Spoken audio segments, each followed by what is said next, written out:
I thought I'd just give you a quick little update on the mushroom situation and a game camera report as well. So I've got mushroom reports coming in from all over the place. I can barely keep up with them. This is a mess that Cole County Tom recently found. Ann D sent me that picture. This is a mess that a local guy, John, good friend of Nicodemus, he recently found, and I'm sure he probably found a boatload more than that and just not tell anybody. That's the way these Morel folks are. They don't want you to know where their honey holes are, pretty much like the fishermen who have the secret spot.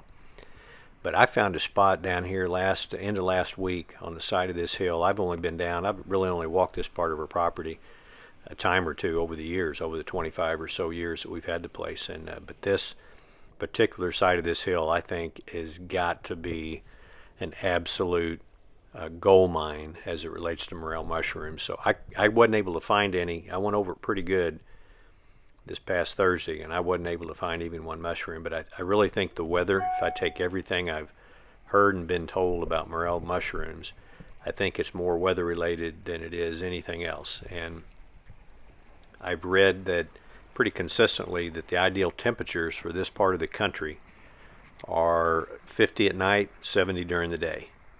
And whenever you start getting temperatures that are consistently around 50 for a low in the evenings and around 70 or so during the day and sunny after rains, which we've had plenty of rain and more expected, but that's whenever the morels really pop. So that's what I'm hoping for the end of this week.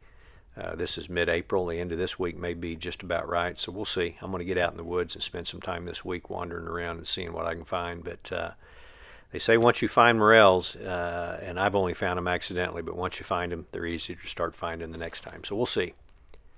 And then I've had several game cameras out these last number of weeks, and I've done a poor job of keeping you up to date. But I had some cameras down on this real rocky, gnarly area for a few weeks. Didn't really get much. Bunch of squirrels. There's one. That's a raccoon that came through early one evening about sunset, apparently.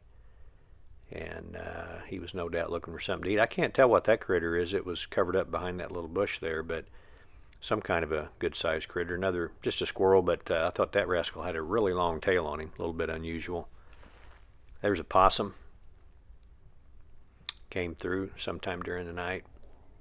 And that's just a doe. The unique thing about this, it's so rocky and just really not much of a reason to be there. But that doe went down. This buck came up not too long after. Really good-looking, solid deer right there. Lost his rack. This is an owl, a barred owl, I assume, that swooped down on something in the middle of the night. You can see it there. These game camera pics are not really very good. That's a big old coon. Came walking through. I'll let you guess what that is. I don't know. That I believe to be either a raccoon or a fox that was curious about this game camera and got up there real close and got a picture. And then this is up on top of the ridge top. No big deal, just one of many, many doe that we've got coming through. That's an old buck there, it looks like.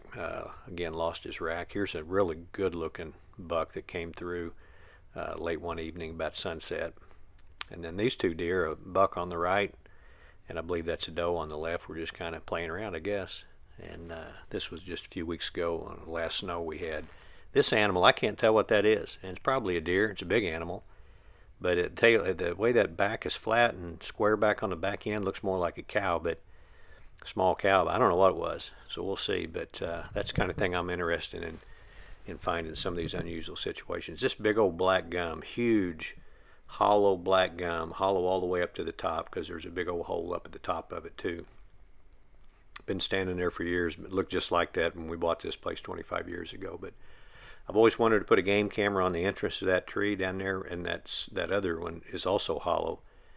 And so I finally did that last week, and I'm anxious. I'm going to let it set for a while longer, and I'm anxious to check those SD cards and see if there's anything coming in and out of that big old tree. But and then I also set up another game camera just to the left of that trail I'm standing on there. So anyway, just a quick update on the morels and on the game cameras, and really appreciate you tuning in. Glad Emily Joe, tickle to death to have you watching.